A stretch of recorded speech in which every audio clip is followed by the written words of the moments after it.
CBI এর track record তো আমাদের রাজ্যে খুব একটা ভালো না। এই দোষীদের যারা আড়াল করছে তাদেরও চরমতম শাস্তি দরকার। ছোটবেলায় আমাদের শেখাতো না যে মিথ্যে বলো না, একটা মিথ্যে বললে আরেকটা মিথ্যে বলতে হবে, বলে হাজারো মিথ্যে বলতে হবে। মুখ্যমন্ত্রীর এই বিষয়ে অত্যন্ত এক্ষুনি মনোযোগ দেওয়া উচিত। আর এই যে বিচারের নামে যে নাটকটা চলছে এটা আর সহ্য হচ্ছে না। এখনো পর্যন্ত অধরা এখনো পর্যন্ত ধরা হয়েছে, কিন্তু তার পিছনে আরো অনেক মাথা রয়েছে বলে বারে ডাক্তার থেকে শুরু করে সিবিআই মোটামুটি মনে করছেন, কিন্তু এখনো পর্যন্ত বিচার পাওয়া গেল না। কি বলবেন? সিবিআই এর ট্র্যাক রেকর্ড তো আমাদের রাজ্যে খুব একটা ভালো না।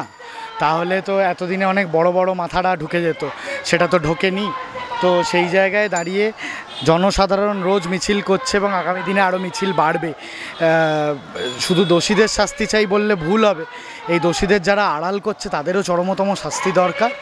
না হলে হয়তো দোষ করেছে হয়তো 5-6 জন, আড়াল করছে 100 জন, হয়তো 5-6 জনের শাস্তি হলো। ওই 100 জন যদি টিকে থাকে, এরকম 5-6 জনের আবার যে তারা জন্ম দেবে না বা তাদের আশকারা বা প্রশ্রয় দেবে না, সেই গ্যারেন্টি তো আমরা কেউ নিতে পারবো না বা বলতেও পারবো না। তো সেই জায়গা থেকে দাঁড়িয়ে আমরা স্বচ্ছভাবে চাই এই বিচার হোক এবং দোষীরা চরমতম, যারা দোষীদের আড়াল করছে তারা চরমতম শাস্তি পাক। একটা অডিও ভাইরাল হচ্ছে, আজকেও বেশ কয়েকটা অডিও ভাইরাল হয়েছে, যেখানে নির্যাতিতার বাবা মাকে অন্যরকম মন্তব্য করা সে তো বটেই, বোঝাই যাচ্ছে। যদি কর্তৃপক্ষের বা প্রশাসনের মদত না থাকতো তাহলে এত ভয় কিসের? তাহলে তো শুরুর দিনই ধরা পড়ে যেত।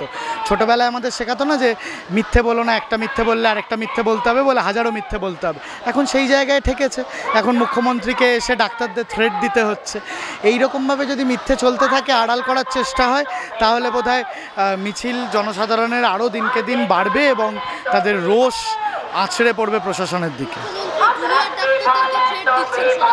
হ্যাঁ, সেটাই দেখলাম যে তোমরা কাজে ফেরো, না হলে যদি এফআইআর করি তাহলে ভিসা পাসপোর্ট পাবে না। তো এটা তো কোনো ইনফরমেশান না, এটা থ্রেট হিসেবেই ধরা যায়। তো এত দুঃখের এই ঘটনা, যারা এই আন্দোলনের জন্য লড়াই করছে দীর্ঘদিন ধরে, যে ডাক্তার মেয়েটি আজ আমাদের মাঝে আর নেই, তার জীবন চলে গেল, তাদেরই কলিগদের সেই অর্থে থ্রেট শুনতে হচ্ছে যে তোমরা এবার আস্তে আস্তে পাত্তারি গোটাও। তো আমার মনে হয় না কেউ পাত্তারি গোটাবে, আরও বেশি বোধহয় এই আন্দোলন চলবে এবং দীর্ঘ হবে। আমাদের পথে নামতে হচ্ছে না, যে কোনো সাধারণ মানুষকে যেমন পথে নামতে হচ্ছে, আমরা পথে নেমেছি। তাই আমি কোনো এক্সেপশন নই। আমার মনে হয়েছে যে মুখ্যমন্ত্রীর এই বিষয়ে অত্যন্ত এক্ষুনি মনোযোগ দেওয়া উচিত। আমরা তো এনাকে ইলেক্ট করেছি, তাই ওনার একটা দায়িত্ব আছে। আর এই যে বিচারের নামে যে নাটকটা চলছে এটা আর সহ্য হচ্ছে না।